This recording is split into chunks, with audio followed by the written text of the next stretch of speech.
Hello, haven't really done one of these in a while, but just an update about what I'm working on. So, I bought a bike, as you can see here. It's a Honda XL 175. Not the biggest bike on the planet, but plenty for my purposes, mainly because I have never owned a bike before. So this is my first.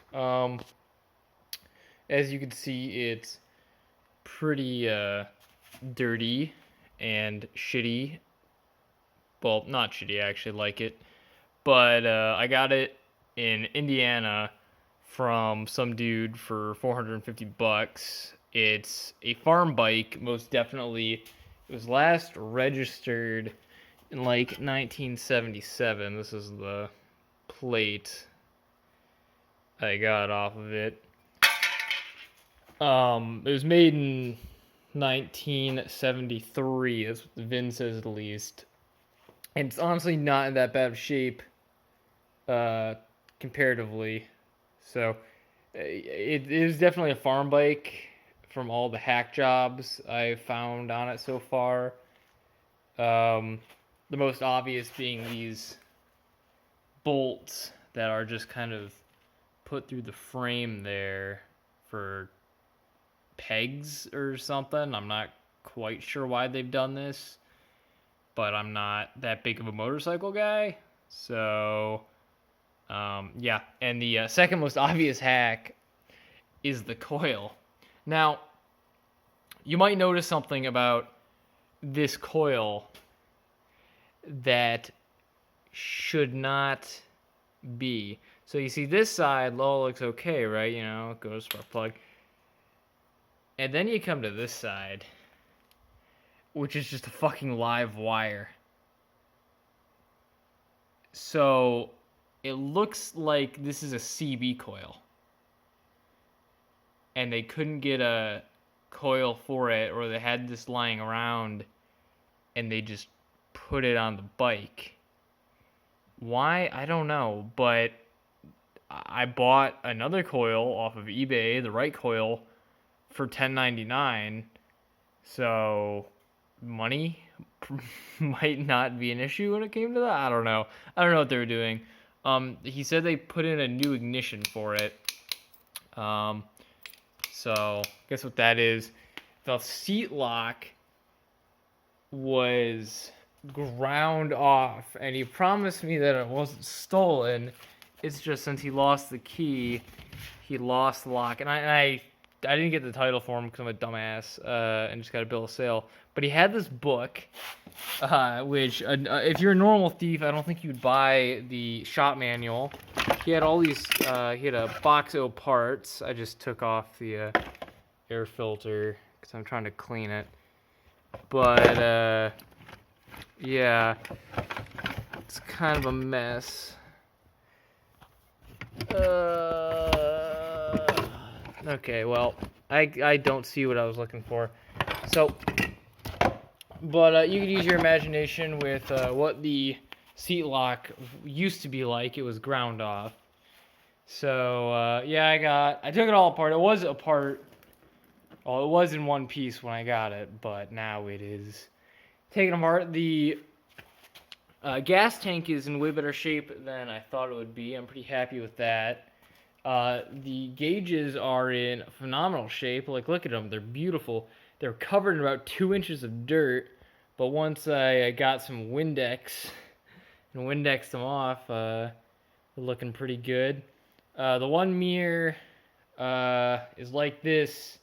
The other mirror is gone because I was fitting this into a minivan. So they need to go in order to get it to fit.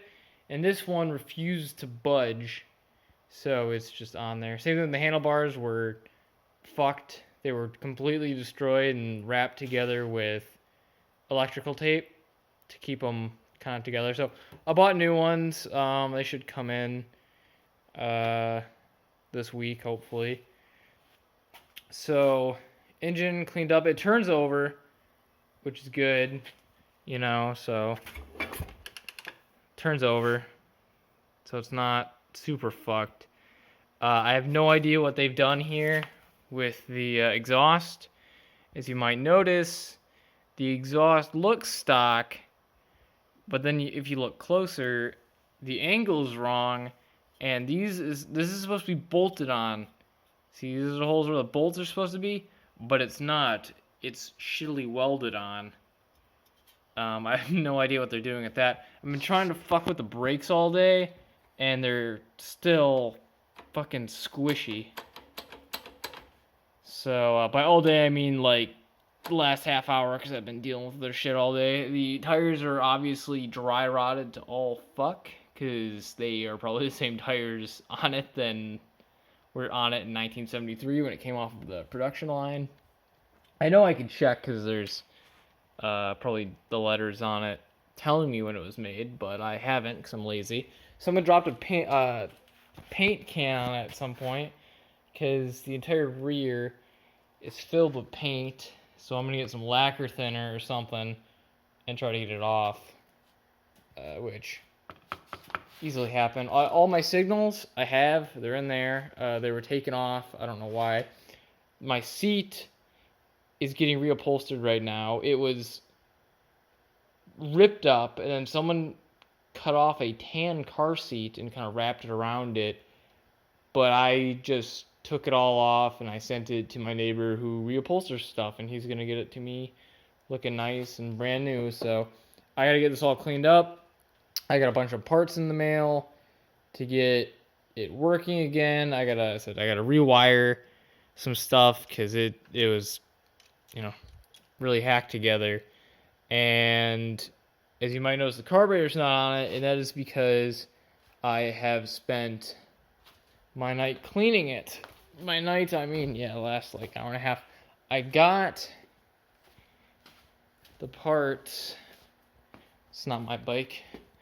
I got the parts from this guy in Kalamazoo, and he gave it to me. These are like old stock parts he had, because I don't know if Keister is still in business. They've been around. I know that they're an old company that have been doing Honda stuff forever, but don't know if they're in business still.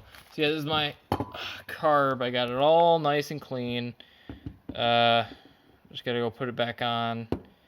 By clean, I mean as clean as it possibly can be. There's some stuff in it that worries me. You could, if I can get a good picture of it, I can't really one-hand the choke very well, but, you can see little trapdoor choke. I love that. But yeah, the metal just kind of seems porous to me, which isn't great. It might bleed through, and I wouldn't like that. It's just been chilling out in the nastiest stuff ever, which is a gallon of this Napa carburetor cleaner. One of these tins of it got sat in a garage somewhere for God knows how many years, and there's just this gunk all over the floor, and we couldn't figure out what the fuck it was. It ate through the can and spilled everywhere. So this crap is nasty. I hate it. The lacquer thinner that's next to it is my biggest fan. Well, I'm its biggest fan. So, but yeah, gotta go put it on, and hopefully we can, when we get the new coil, put it on there and I can get it to start. But this is just a start. I'm not gonna restore it or anything. I'm just gonna get it to working condition and just fucking drive it. So yeah, that's what I've been doing recently. But as I said, I don't really know much about bikes, to be fairly honest. This is my first bike, so I am learning. That's why I have the shop book right there. I've been reading it religiously. Something I'm more used to is Pontiacs. So that's about it, though. No one will watch this anyway, but future me in maybe 10 years, I'm looking back on fond memories, will watch it. And like, yeah, man, that was the time when I just started on the motorcycle. Oh, man, all these days have gone by. All right, well, see ya.